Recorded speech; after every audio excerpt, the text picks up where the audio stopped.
Welcome to Ann Liquor Acres.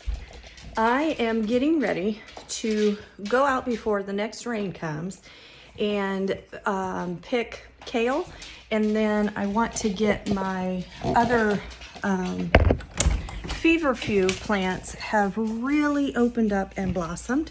So I want to get those cut today as well so I can get those in the dehydrator.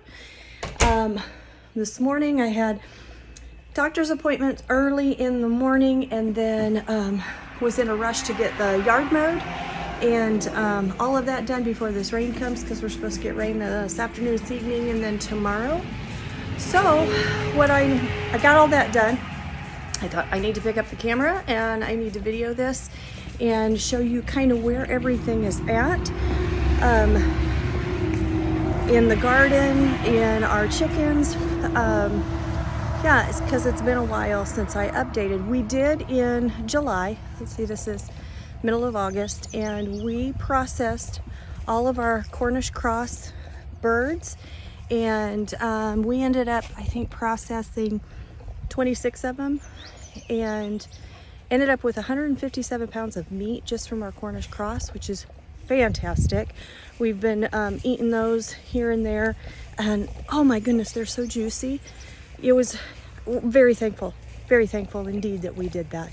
So now I'm going to show you our reds that we got also, and we're growing them out. They've got 4 more weeks-ish. At the rate they're going, we might be able to get them done a little sooner. I don't know, but I'll show you those here. We've got them in the chicken tractor here, and hi guys. We need to fill their waters. They're getting big. It's getting warm out, so we do need to get them some water going. Their manure load is right on target for what I guess the age that we're at on these. Yeah, so they've got, they're doing good. I move them now twice a day because their manure load is getting, it's a lot. So, but I remember the Cornish cross did the same thing. When we were about at this stage in the game, they absolutely love fresh grass. They will completely mow their area down so I don't have to, which is nice. But it's interesting to see how much, what better foragers they are, and how much more they eat the grass than the Cornish cross did. I'll show you here. We're getting over to our layers, which we had something interesting happen. So when we went and ordered all of our layers, I ordered them through Cackle Hatchery, and they're out of Missouri. And I got, my goal was to get 5 different breeds. Hi Betty. So, which is great, and we got 5 Australorps, we've got 5 Barred Rock, but what had happened was the olive eggers, I was supposed to get True Blue and then also olive eggers. Well, they didn't have enough, I guess, that had hatched, so they just sent us pretty much a straight run of olive eggers. Now, all of them are supposed to be hens, because I didn't want to worry about broody hens and them, you know, getting broody and not laying the way they should and collecting those eggs. And you know, it's just, for this first year, I didn't want to have to worry about any of that, so I ordered all females. Well, to our surprise, one morning we were sitting there having a cup of coffee before we came out and did chores, and we heard a rooster. I thought maybe it was one of our meat birds. And so I watched and I watched, and he wouldn't crow, And because I think there's either 1 or 2 roosters in there, which is fine, because we're gonna butcher those. But my hens, I didn't even think about it. I did have one that was getting pretty aggressive, And so I had reached out to a friend, and I'm like, you know what? I really don't want her in my flock. She takes all sorts. She actually took one of our geese for us, and it's doing very well. So I thought, okay, well, I'll see if she wants it. Well, she said she'd take her. Come to find out, she is a he, and getting aggressive. He was coming to maturity, and all of a sudden I was sitting there and I was watching, and he let out the most beautiful crow. And I thought, oh dear, now what are we gonna do? So we talked about it, Steve and I talked about it, and I'm like, well, we can still get rid of him, because I really didn't want to have to worry about, again, broody hens, things like that. I just wanted to collect eggs to eat this first year and not worry about any of that. We got to looking at him, and he's beautiful, and he wasn't getting aggressive as far as obviously hurting anybody. He was just doing what a rooster does. And so I thought, you know, why don't we separate the flocks into two, and then we've got the Australorps and the barred rocks in one fence and one paddock, and then we could put all of our olive eggers in with the rooster, and then see what they do. If they go broody and they hatch them, then we have extra olive eggers that we can either keep and increase our flock, or we can sell if somebody is interested in having olive eggers. So I'm going to try and get in here and show them to you, and what we did. And anyway, he is very pretty. We named him Kevin. So Kevin and his crew. I'll show you here what we did. So here is Kevin and his crew's tractor, and we only got a 50-foot fence for them. And honestly, that was by mistake. I thought I was getting 100 and it was a 50, which is fine. And then of course we've got Phyllis, our duck, right there. She's our rescue duck.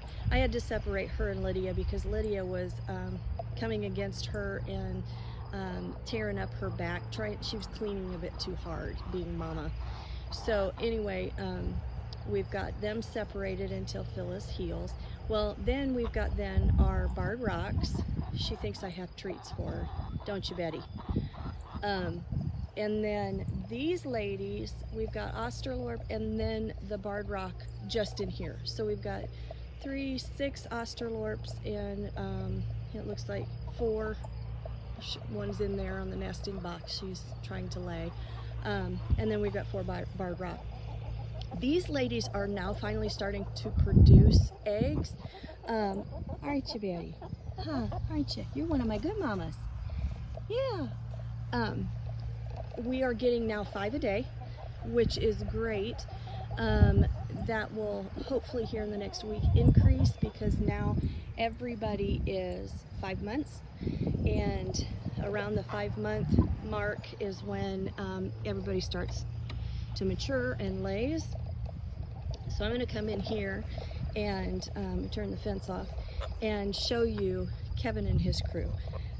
He's just, you know, and I was thinking, okay, he's going to get aggressive with me, and he hasn't. He has just been really, really good. They have not started laying yet, but he definitely knows what to do as a rooster. So there's Cher, there's Ginger, Felicia, and Kevin is our big beauty right back there. He's getting his tail feathers in. Yeah, he's just really looking pretty. So this is what we've decided to do. He's got beautiful silver legs. Yeah, they're all really starting to mature nicely. Again, they have not started laying yet, but that will come. Felicia, she's kind of confused. She doesn't know how to get out, and I'm too close. I'm making her nervous. So anyway, that's where we're at with our now, I guess, 2 egg laying flocks. Hi, Phyllis. How you doing, baby girl? Hi. And then, yeah, Lydia is still there. She is a great protector. I am so thankful that we got her. There you go. So I'll take you out now here over and show you the garden and what's going on there. All right, so I had my mom come over and she stayed with us for 2 weeks, which was awesome. She lives about 2 hours away from us, and she came and was such a huge help in the garden. That's pretty much all we did for 2 weeks. Was every day we would come out into the garden, and she would just go through and she'd pick all my peppers, and we put up beans. She did all of my beets for me, which unfortunately didn't seal, so now I have to replant more beets. But yeah, I mean, it was so fun because it brought back a lot of childhood memories. And yeah, so what is left now in the garden, what's left is I've got kale, which I'm going to harvest today because I want to get that put up. I pulled all of our onions and they are drying in. We had this patch full of red onions, and then we had this weedy patch right here. Those were full of onions. So Steve came out, pulled all those for me, and we've got them drying in the garage. And so probably by the end of next week they'll be ready. I can get them prepared and put away. This is the second planting of carrots that I have left. And then what I'm going to plant in this area is I had planted bush beans over here by my nasturtiums and by the corn. We already took the corn out. We got over, oh wow, I want to say probably close to 75 ears of corn that is now prepared and put in my freezer. But what I did was, so the corn was about here, and then right in between here, the corn and the nasturtiums here were my beans. Well, they didn't get enough sun because that corn came up really fast, and so what I did was we picked what we could off of them, and I just pulled them. I said, you know, I could try and continue to weed and nurse them, and I thought, you know what, it's just not worth it. I've got plenty of time. I'm going to go ahead and plant more. So where I had the carrots and where I had the onions, I'm going to plant more beets because we lost that batch of beets that I had originally planted, and they were, oh gosh, they were probably softball size. They were wonderful, the ones that we were able to eat. So I'm going to replant those. I'm going to plant the bush beans. I got more of those, and I might do some more radishes, just because we like to have fresh radishes. And then I'm going to do more lettuce. The tomatoes are starting to come on, but they're just, well, I'm probably 3 weeks behind in when I planted those. So they're getting there. And then we've got some pumpkins. I've got 3 sitting up on the counter that I need to process. I've got 2, it looks like 2 more hanging here. It just, yeah, let me see if I can get it turned here so you can see. So what, and they've just been taken over. Oh, hell, yeah, there's 2 of them. There's a couple there. But they've been taken over now. Oh, there's another one hanging, little guy hanging there.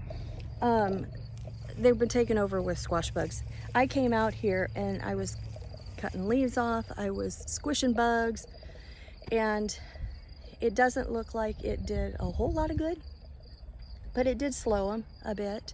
Yeah, so peppers are still going bonkers. Sweet potatoes are looking better, but I'm not real confident that we're gonna get a good harvest in those. But I'll take what we can get. Loofahs are doing great. We harvested the whole back side of the garden's sunflowers, and those are drying in the garage. So that's exciting. That's the first year that we've done those. We'll see how that turns out. I have found a way to harvest the meat out of them. I don't eat peanut butter. I'm allergic to nuts, but I can have sun butter, which is sunflower turned into like a peanut butter. So I'd like to try and see if we can get enough to do some of that. If not, they're good snacks, good to eat on our salads and whatnot. And we gave a couple of the big heads to the chickens, and they really liked it too. So we ended up then, what else was there? Oh, cabbage. I was able to get all of my cauliflower, all of my broccoli, cabbage. I've got one little head left here that's not quite ready.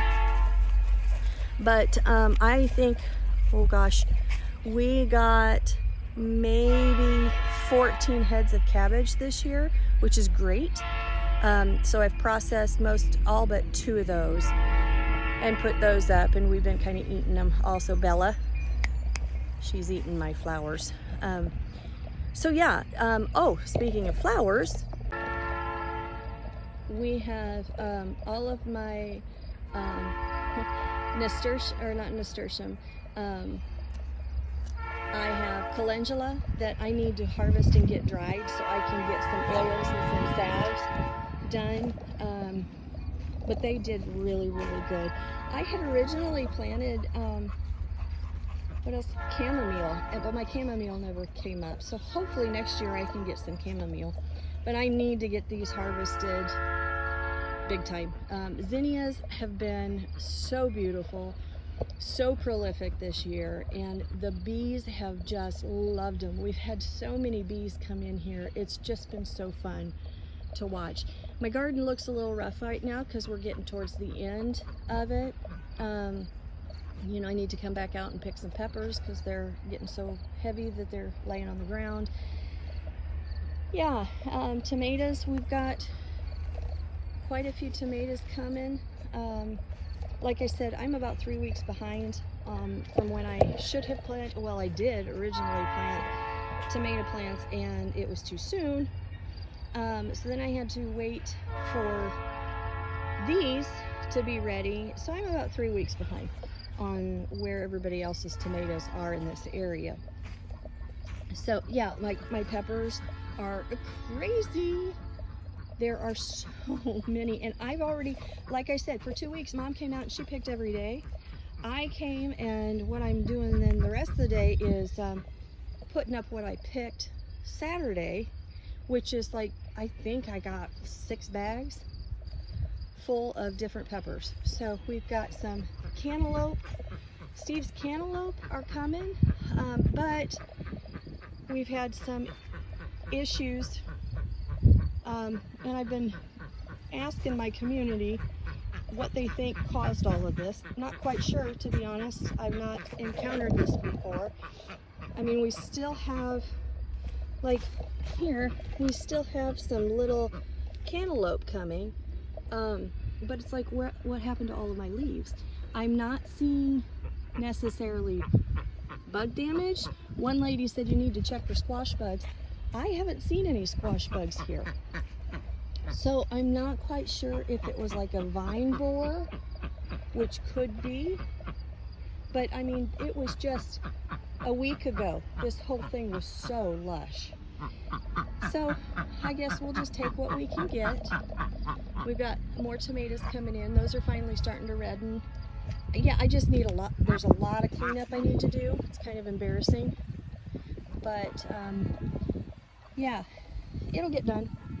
It'll get done. At Varsky peppers, this is the first year that I've planted and grown those, so I'm waiting on them to turn red, but they're huge. I mean, all of my plants are like that.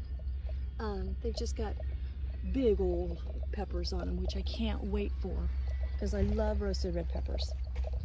So that's kind of, yeah, kind of where I'm at.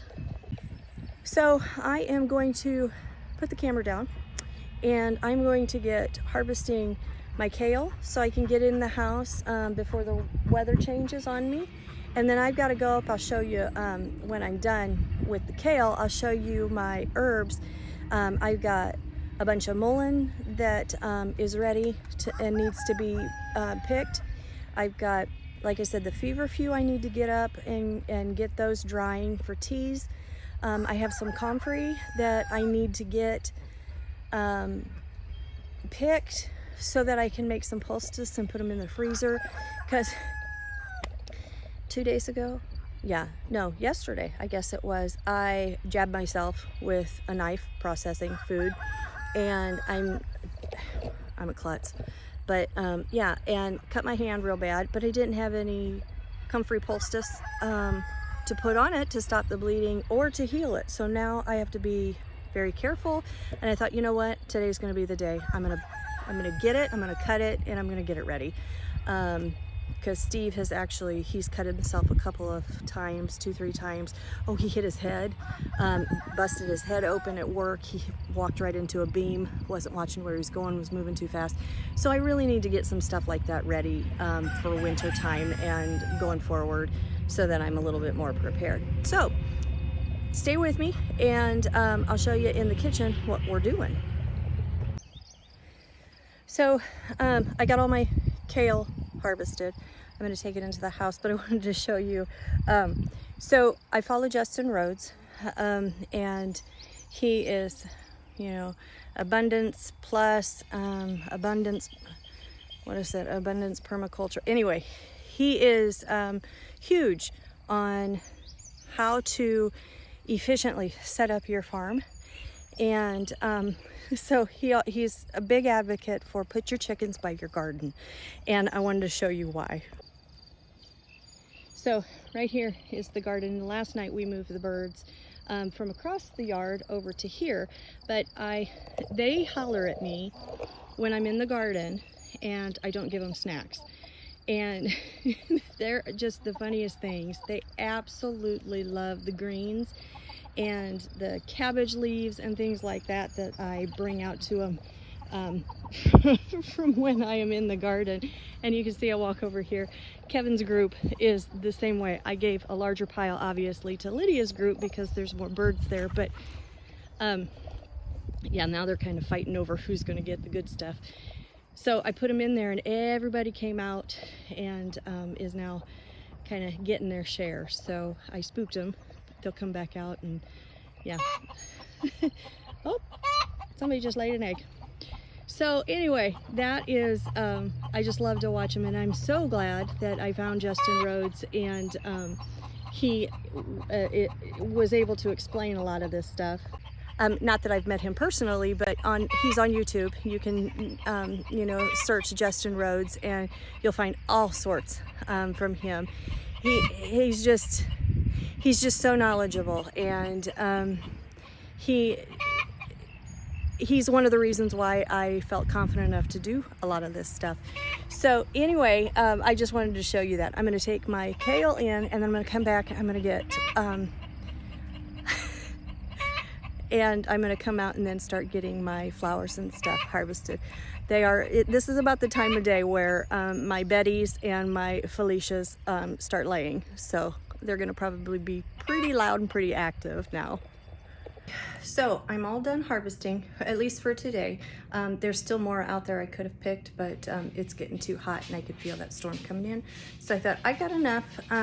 So for the next couple of days, I'm going to be processing, and I'm going to show you here what all I've got and what I'm going to be taking care of for the next couple of days. Okay, so down here are the peppers that I was telling you about that we harvested. We've got Hungarian wax, we've got banana peppers, we got jalapenos, and we've got nadapenos, which are jalapenos without the heat. So I'm excited about trying those. And then my 2 heads of red cabbage there that I'm going to do. I'm going to process. This is a bag of my feverfew blossoms and leaves. I just kind of took a handful and cut them off. I still have maybe a quarter of this left out there, maybe a half. that I need to harvest, but I may do that in between rainstorms and bring them in, because I went ahead and I got the rest of my kale that was ready to be cut. I will get those cleaned and processed and can those up. I went ahead and picked what I could of my zinnias, and then my calendula also. There were a lot of calendula that had bugs on them. So, I mean, like tiny bugs that you can't get off. So I went ahead and I picked what I could. There's a whole bunch of blossoms out there about ready to open. So in the next couple of days after the rain is done and those start to pop open, I'll pick the rest of those so that I can make calendula salve and calendula oil. I will dry the zinnias because I want to use all of those then for soap. I'm going to start making soap probably towards the end of next week. I've got a whole bunch of my base soap ready so that I can start now making scented soaps that have different colorants in it and things like that. Then that's the last of the green beans that I need to go ahead and get canned. Some more peppers back there in the corner, and then dear friend of ours, her and her husband brought over some squash and zucchini for us. And I've been I've been eating it every day because I just love it sauteed with onions and butter and some feta cheese on top. So, but I need to do something with those before they go bad. So I am going to work on that. I'm going to try and cool off first. I did get 5 eggs out there. You know, they were clucking up a storm, those hens out there. So I went ahead and checked to see what was going on, and they were kind of fighting over nests. So I went ahead and took the eggs that were out there. We'll see if we get any more than this evening. So right now I'm going to sit. I'm going to have one of my kombuchas that I made, which I'll talk about in another video, and try and cool off before I start tackling all of this. So we will see you soon.